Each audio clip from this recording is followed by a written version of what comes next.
Bonjour Bénédicte, joyeuse Pâques. Bonjour Geneviève, le Christ est ressuscité. Amen. Vraiment ressuscité. Voilà, donc Bénédicte, tu as 30 ans. La foi a toujours fait partie de ta vie. Dieu était présent sans tambour ni trompette. Pourtant, tu aurais parfois voulu que ce soit différent. Parle-nous de ta relation avec le Seigneur.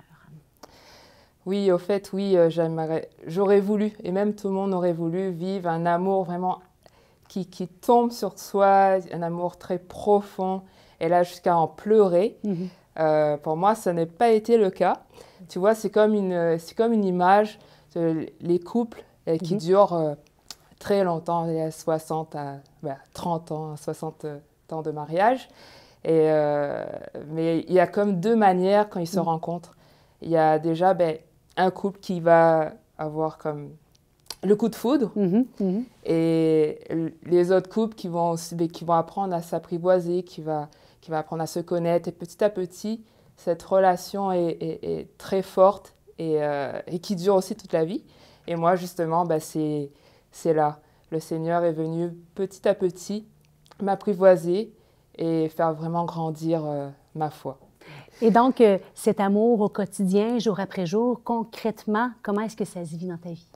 C'est ça, c'est qu'au fait, comme des couples, ils vont se parler le plus souvent. Donc ça bâtit vraiment des relations, des activités ensemble. Et moi, concrètement, dans ma vie spirituelle, c'est vraiment, je parle au Seigneur à chaque matin, au quotidien. Et je lis la parole de Dieu. Je fréquente les sacrements. Et aussi, dans la vie de couple, il y a des moments aussi difficiles, des surprises aussi.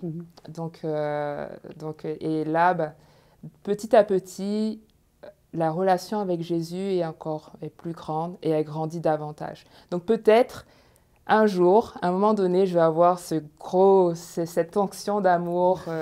Et si je ne l'ai pas là, ça va être au ciel. Et donc voilà, voir et sentir l'amour de Dieu pour moi. Voilà. Donc, ta foi qui s'approfondit dans ta fidélité à marcher avec le Seigneur au quotidien. Oui, effectivement, c'est la fidélité. Ces actes de foi et aussi cette liberté.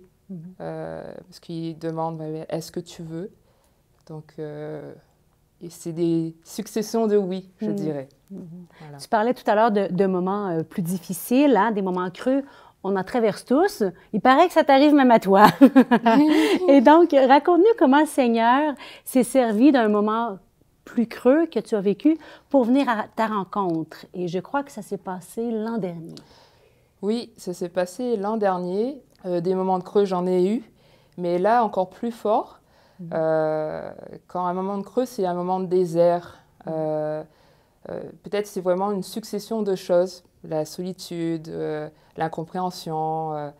Des fois, j'arrive pas à mettre des mots pourquoi je vis des moments de désert. Mais c'est là que j'ai vraiment compris que Jésus était mon sauveur. Même si j'ai proclamé la bonne nouvelle, j'ai fait des missions, je suis allée plein de fois à la messe et tout, j'ai entendu que Jésus c'est mon sauveur, mais plus précisément là. Comment ça s'est passé? Oui, c'est ça, c'est qu'au fait, dans un moment, c'est à partir de mai, à peu près après le déconfinement, le premier déconfinement, et donc là, j'étais comme vraiment mal à l'intérieur. Ça a duré quand même 2 mois, 2 mois, 3 mois.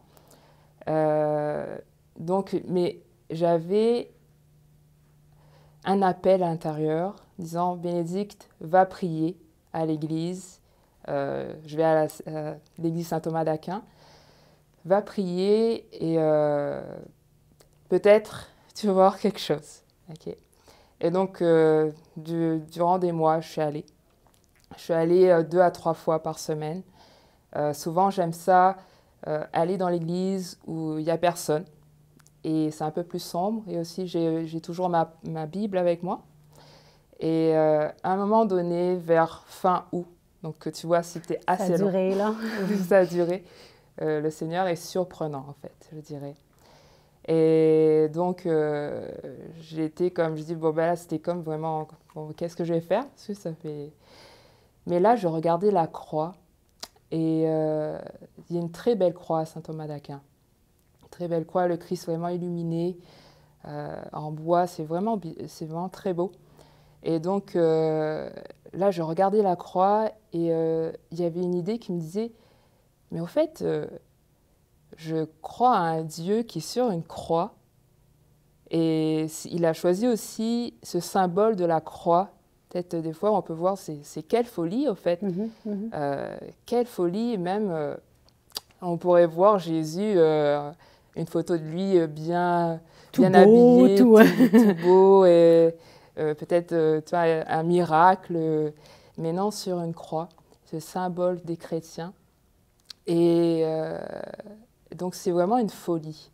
Et donc, du coup, j'ai dit, mais c'est la personne qui va comprendre vraiment ma souffrance, qui va pouvoir qui va vraiment le comprendre et vraiment me consoler, vraiment me consoler. Souvent, quand on console quelqu'un, on ne comprend pas vraiment ce que la personne vit. Mais alors Jésus, que lui... Jésus, lui, il comprend mon cœur, et il est là. Il est là, et même il a souffert. Et voilà, ce qui est beau, c'est ça, c'est la croix, mais c'est encore plus beau, parce qu'aujourd'hui, on fête Pâques, mais il y a la résurrection. Et c'est ça, c'est qu'au fait, ma peine, elle n'est pas durable, elle n'est pas finale, mais il change ça en résurrection, en joie. Donc voilà, c'est ça qui m'habite, Dieu qui est vraiment présente. Et là, c'est vraiment cette prière-là, Jésus mon Sauveur, que j'invoque beaucoup. C'est ma prière tout simple. Jésus, mon Sauveur. Depuis ce moment-là, où tu as compris que Jésus, sur la croix, prenait ta peine et la transformait à travers sa vie de ressuscité. Oui. Jésus, mon Sauveur. Jésus, mon Sauveur et mon Dieu. Voilà, quelle consolation. Et ça nous donne la vie, et là, c'est un peu plus de liberté. Je chemine encore plus dans cette liberté-là. Parlant de liberté, je trouve qu'un mot qui va avec la liberté, c'est la joie, la reconnaissance, la louange. Et la louange, le chant, la musique, c'est important pour toi. Et ça tombe bien parce que tu as une voix agréable à entendre, toute chaleureuse. Alors, on t'écoute pour ce chant que tu nous offres en ce beau jour de Pâques. Que ma bouche chante ta louange, un chant de la communauté de l'Emmanuel avec laquelle tu chemines. Oui. On se met en place.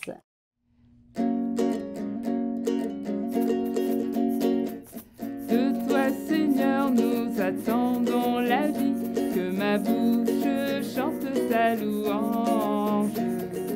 Tu es pour nous un rempart, un appui, que ma bouche chante ta louange.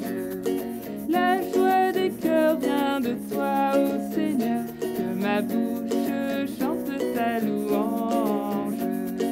Tu confiance et dans ton nom très saint, que ma bouche chante ta louange. Sois loué, Seigneur, pour ta grandeur, sois loué pour tous tes bienfaits. Gloire à toi, Seigneur, tu es vainqueur, ton amour inonde nos cœurs. Que ma bouche chante ta louange. Merci Bénédicte pour ce merveilleux chant et ta belle voix qui nous entraîne dans la louange. Justement, la louange, qu'est-ce que c'est pour toi et qu'est-ce que ça t'apporte? Mais déjà, la louange pour moi, c'est une prière. C'est vraiment une action de grâce. Je te donnerai une image vraiment. Pour moi, la louange, c'est comme on ouvrait les fenêtres de sa maison et là, on laisse passer l'air frais. Et là, ça vient comme purifier vraiment la pièce. Et c'est vraiment ce principe d'ouverture. Donc, quand je fais la louange, au départ, c'est comme si j'ouvrais mon cœur à la grâce. Et j'ouvrais aussi à la communication aussi à Dieu. Parce qu'en fait, quand je loue à Dieu, c'est comme une prière à lui. Et qu'est-ce que ça m'apporte? En fait, je loue dans tous les moments de ma vie. Dans les joies, dans les peines. Et aussi, ça me donne beaucoup de joie. Et donc, c'est d'abord une prière et souvent j'aime ça louer avec d'autres. Parce que, je sais pas, la louange, c'est comme les musiques, les chants. On est tous attirés par la musique. Et par contre, la louange, c'est une prière. Donc, on prie 2 fois. Donc voilà, la louange, c'est remercier, rendre grâce à Dieu. La louange, c'est un don de l'Esprit Saint et un don que tu as reçu, évidemment, c'est la guitare. Et tu me disais que c'est un cadeau dans ta vie aussi. Oui, je crois que c'est le plus beau cadeau que j'ai eu dans ma vie. Bon, jusqu'à mes 30 ans. Oui, parce qu'au fait, je faisais partie d'un groupe de jeunes très petites et dans notre paroisse. Et à un moment donné, notre groupe, il manquait un peu de musique. On avait l'ambiance, mais il y a un musicien dans la chorale, il disait ah, ben, il me manque. Ça prend de la vie, là. Oui, ça prend de la vie. Et donc, du coup, il a dit bon, il s'appelle Christian, et il a dit je vais me mettre disponible le mercredi soir dans la salle paroissiale. Et les volontaires qui viennent pour apprendre la guitare. Et finalement, j'étais la seule à y aller. Et un cours privé, cadeau du bon Dieu. Vraiment, oui, cours privé pendant 6 mois. Ça m'a pris 6 mois pour apprendre la musique. Et donc, on pratiquait tout simplement sur les partitions de la messe du dimanche. Mais il m'a dit une seule condition, c'est que tu pratiques 15 à 30 minutes par jour. Donc, j'étais vraiment assidue et c'est vraiment le plus beau cadeau qu'il m'a fait. Donc, aujourd'hui, grâce à lui, cette providence, oui, Dieu est passé par lui et je peux servir l'Église, je peux aussi prier avec la guitare et c'est un gros cadeau, vraiment. Donc, merveilleux, un cadeau du bon Dieu. Oui. Que tu offres à ton tour aux autres à travers ton talent. Oui. Merci Bénédicte, merci pour ton témoignage, merci pour ta musique, pour ta voix, ta louange. On se dit à bientôt.